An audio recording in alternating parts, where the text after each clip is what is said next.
भैया भैया भैया। देख रही हो दीदी, नया नाटक शुरू हो गया। भैया भैया भैया।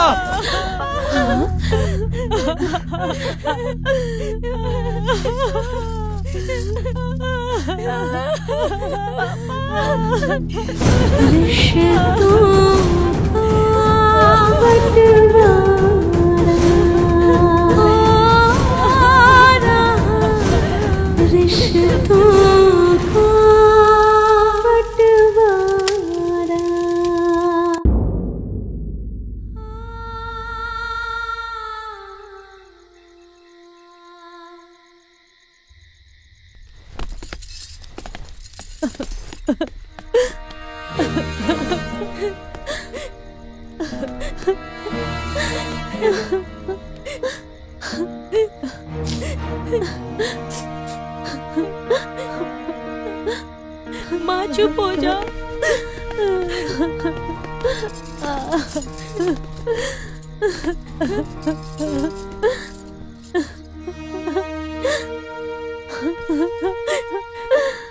भाभी खबरदार, खबरदार अगर भाभी को हाथ भी लगाया तुम लोगों की लालच की वजह से भैया हमें छोड़ के चले गए। अगर तुम लोग ने भैया की बात मान ली होती तो भाभी की मांग सुनी नहीं हुई होती। भैया के मौत के जिम्मेदार तुम लोग हो। जितेंद्र, ये क्या बकवास कर रहे हो? तुम्हारे चीखने चिल्लाने से ना मैं डरने वाली नहीं हूँ। उनकी मौत की वजह ना मैं नहीं हूँ, ये उनकी बेटी शिल्पा है। कम दहेज में भी तो शादी हो सकता ना, लेकिन नहीं, लेकिन बेटी की तो जिद थी राजा घर में जाने की। अब जाओ राजा के घर और बाप को पहुँचा दी भगवान के घर।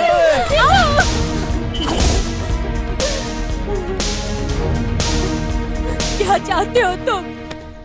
क्या चाहते हो कि मरने के बाद भी उनकी आत्मा को शांति न मिले? क्यों मेरा जीना दुश्वार कर रहे हो? हे भगवान, क्या गलती की हूँ मैं भगवान? कौन सी गलती की सजा दे रहे हैं मुझे आप? चुप हो जाइए।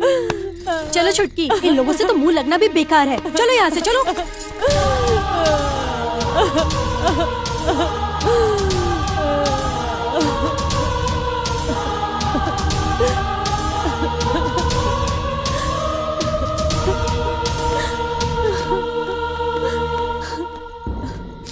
चुप हो जाइए भाभी।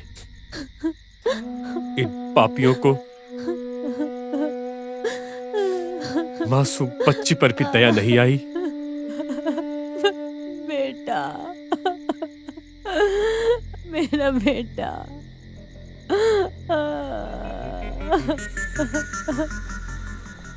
संभालिए भाभी, आप संभालिए अपने आप को।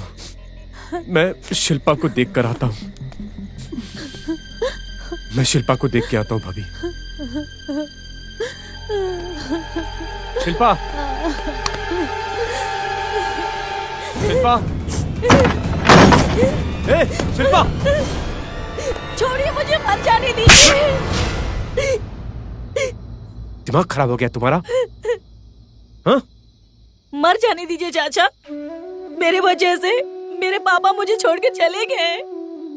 मैं हूँ इस घर की बर्बादी की जिम्मेदार। एक बार भी तुमने ये नहीं सोचा भैया हमें छोड़ के चले गए और अब तुम कि फांसी लगाने जा रही थी? हाँ? एक बार भी नहीं सोचा तुम भाभी की क्या हालत होगी? हम लोग दुनिया को क्या मुंह दिखाएंगे?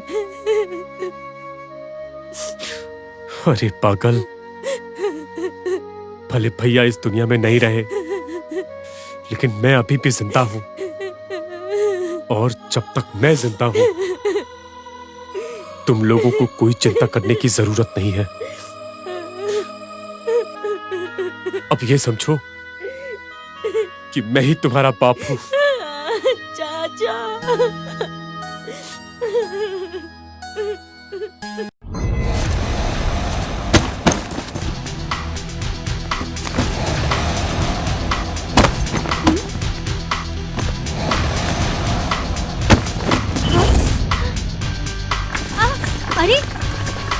अरे ये क्या कर रहे हो? अरे क्या क्यों फेंक रहे हो? आ गए हो क्या? अरे अरे ये क्या कर रहा है तू? अरे अरे हमारा सामान क्यों फेंक रहा है तू? तेरा दिमाग खराब हो गया क्या? हाँ, खराब हो गया मेरा दिमाग। चुपचाप इस घर से निकल जाओ, नहीं तो इस सामान के साथ तुम लोग को भी घर से निकाल के फेंक दूंगा। ज्यादा ना देर शाने मत बनो। ये घर सिर्फ तुम्हारा नहीं है, समझे? तुम्हारे बाप का नहीं है। निकाल इस घर से। जितेंद्र, अपना मुंह संभाल कर बात करो। ए, तुम लोग घर में रहने के लायक नहीं हो। इस घर का बंटवारा इसलिए हो रहा था क्योंकि भैया का लिहाज कर रहा था, लेकिन अब इस घर का बंटवारा नहीं होगा। जिसमें दम हो वो बंटवारा करके दिखाए। जितेंद्र, पागल हो गया है क्या तू? पागल नहीं हुआ हूँ भैया, पागल पहले था। मेरी आंखों में पर्दा पड़ा हुआ था। मुझे लगता था कि भाभी बाहर से आई है, अपना पना करेंगी, लेकिन तुम लोग सगे भाई हो के तुम लोगों ने क्या किया? हाँ, क्या किया? जो भाई अपने खून पसीने के कमाई से तुम लोगों को पाल पोस कर बड़ा किया, तुम लोगों को लायक बनाया, उसी भाई की बेटी की शादी में पैसे देने से इनकार कर दिया। तुम लोग इस घर में रहने के लायक नहीं हो। मेरे माथे पे भूत सवार है। चुपचाप इस घर से निकल जाओ, नहीं तो आज अगर तुम लोगों पर हाथ भी उठाना पड़ा ना तो मैं पीछे नहीं हटूंगा। जितेंद्र, क्यों तुम इस घर का तमाशा बना रहे हो बेटा? एकदम चुप रहिए भाभी, कुछ मत बोलिए। आपको भैया की कसम, आपके लिए मेरे मन में बहुत इज्जत है, लेकिन इनके मन में आपके लिए कोई इज्जत नहीं है। भाभी चुप रहिए आप। ये लोग इस घर में रहने के लायक नहीं है। भाभी, ये लातों के भूत है, बातों से समझने वाले नहीं है। लाठी कहाँ है? लाठी कहाँ है? लाठी कहाँ है? लाठी लेके आओ। चलिए यहाँ से, चलिए यहाँ से।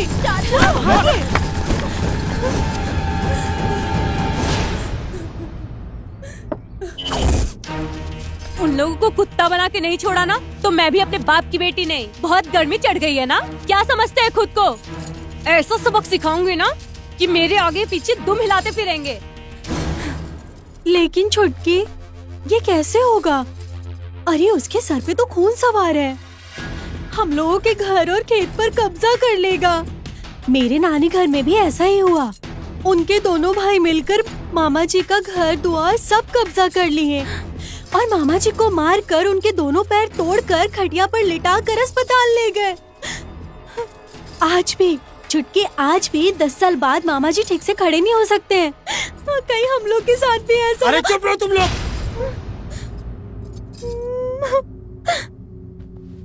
जरा मुझे शांत दिमाग से सोचने दो, मुझको करना क्या है।